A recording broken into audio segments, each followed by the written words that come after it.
Assalamualaikum dan salam sejahtera. Okey, bertemu lagi kita dalam video yang kali ini untuk khas berkaitan dengan iklan khusus dan latihan. Okey. So kalau tuan-tuan perasan kat halaman utama sistem PPHP ni, kat ruangan atas ni sebelah kanan warna biru ni, kita ada satu ruangan khas yang dipanggil khusus atau latihan. So, setiap PPK boleh mengiklankan khusus atau latihan yang mereka organize lah. Maksudnya jika PPK tu ada membuat khusus atau latihan tertentu, dia boleh mengiklankan dalam sistem ni. So, orang awam ataupun pengusaha boleh tahu informasi berkaitan khusus-khusus yang akan datang dan mereka boleh mengambil bahagian lah. Sama ada untuk mendaftar, untuk menghadiri kursus-kursus yang diiklankan oleh PPK tersebut. Okay, so video ni adalah proses macam mana kita nak daftar iklan ni. Okay, proses dia melibatkan pengurus projek dan juga pegawai teknikal lah. Okay, so pegawai teknikal akan mendaftarkan iklan atau latihan atau kursus dan perlu disahkan oleh pengurus projek. Okey, tuan-tuan clear kat situ. Okey, so seterusnya kat sebelah kiri ni saya akan log masuk sebagai pegawai teknikal.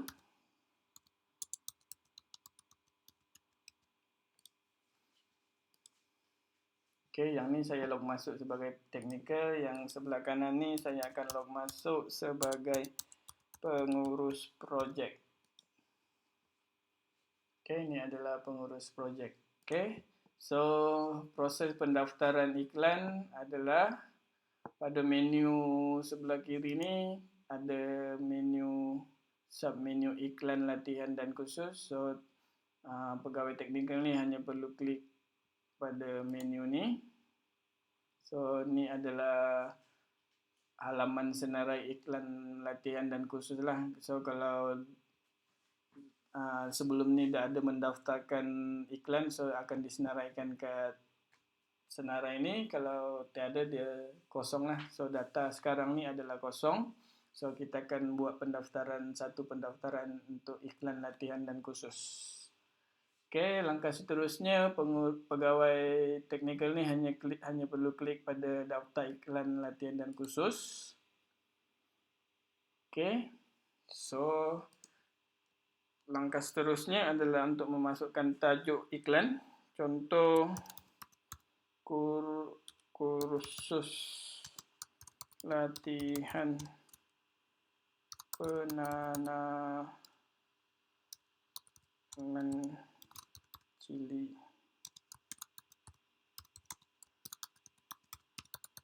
Okey, so ni adalah contoh tajuk iklan. Tuan-tuan boleh masukkan tajuk ikut kesesuaian PPK tuan-tuan lah. Okey, so seterusnya adalah tarikh mula projek. Maafkan saya. Seterusnya tarikh mula iklan ni, kursus ni dilakukan pada bila. Contoh kursus ni akan berlangsung pada hari Sabtu 25 hari bulan sehingga 26. Okay, so kursus ni akan berlangsung selama 2 hari. So kalau tuan-tuan perasan pada video sebelum ni adalah proses pendaftaran topik latihan. So fungsi ni adalah sama juga dengan pendaftaran topik latihan tu. Ini adalah fungsi untuk gambar atau fungsi untuk file brochure tuan-tuan lah. Maksudnya dalam bentuk PDF, bukan gambar. Kalau tuan-tuan masukkan gambar kat sini, memang sistem takkan benarkan lah. Okay, so sama juga tuan-tuan boleh masukkan mana-mana gambar dalam ni lah. Tuan-tuan boleh masukkan mana-mana brochure ataupun flyers yang berkaitan khusus yang tuan-tuan ingin masukkan tu. Okay. Okay, cuma yang penting file tidak boleh melebihi dari 2 MB lah. Okay, so yang ni saya abaikan kosong. Saya masukkan semula.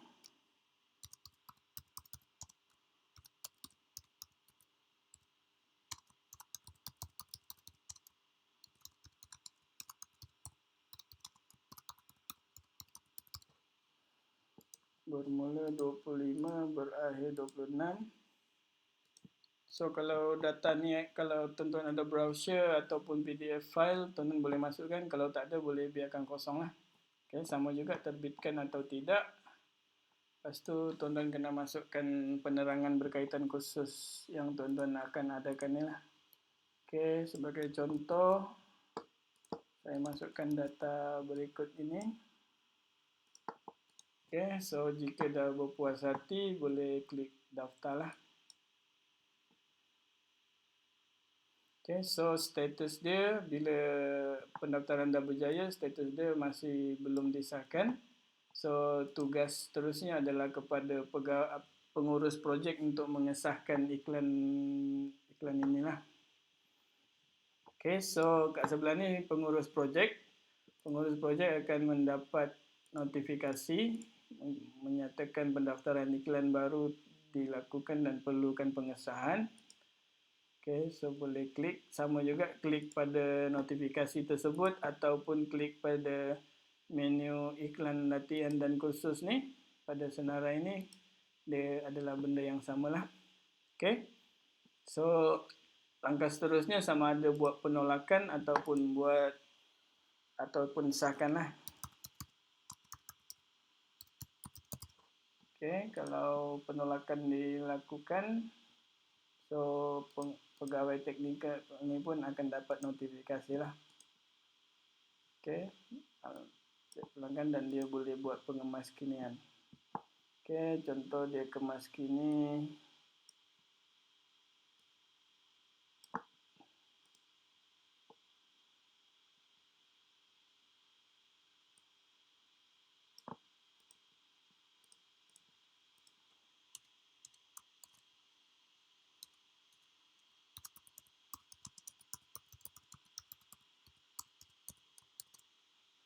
Okay, sebagai contoh,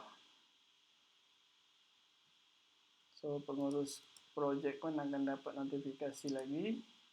So boleh buat semakan ataupun terus sahkanlah selagi mana data ni tak tepat, selagi tu pengurus projek boleh buat penolakan ataupun terus sahkan saja. Okay, apabila disahkan, okay, so status dia telah disahkan. Pegawai teknikal pun boleh melihat status dia telah diterbitkan. Okay, so ini adalah maklumat. So pada halaman hadapan, sistem akan mengeluarkan maklumat seperti berikutlah. Okay, tarikh dia bila dan siapa penganjur untuk kursus latihan ni. Okay, tuan-tuan boleh klik pada lihat semua ni. Okay, ini adalah keseluruhan dia. Ataupun tuan-tuan boleh klik pada tajuk ni untuk pergi ke baca penuh untuk lihat keseluruhan lah.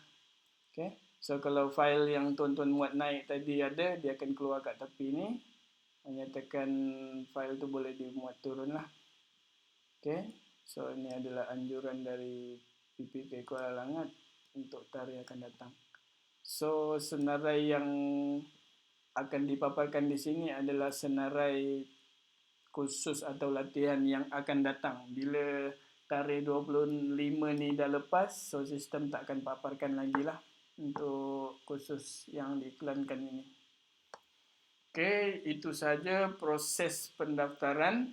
Cuma sepatutnya kalau tuan-tuan log masuk sebagai pengusaha,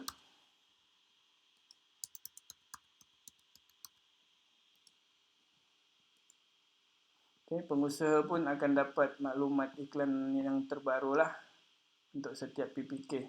So kalau Encik Abu Bakar ni log masuk, jika ada iklan yang baru dia akan boleh lihat kat sini lah. Okey. Boleh buat pembacaan lanjut ataupun pergi ke senarai tadi lah.